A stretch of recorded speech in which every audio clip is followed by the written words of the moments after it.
Are you getting married and about to choose your wedding venue? What kinds of things do you need to look for? I've got 5 of them.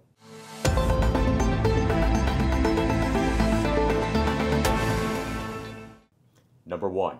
Is there ample space and parking to accommodate all of your guests? If you have over 200 people attending your wedding, you need to ensure that there's enough room for everyone. Number 2. Do they have a beautiful space for the bride and the groom to get ready in? The very best venues have great rooms assigned to both the brides and grooms. Number 3.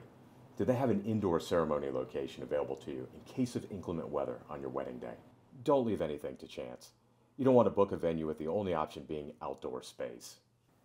Number 4. Do the grounds offer beautiful locations for photos of the two of you, as well as for family photos? You need to make sure that there are beautiful photography locations on the property or within walking distance. You don't want to be forced to drive somewhere to get all of your photos done. Number 5.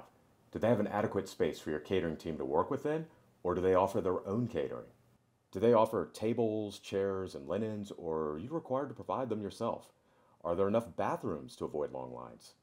These are all great questions to ask, and I hope this video helped.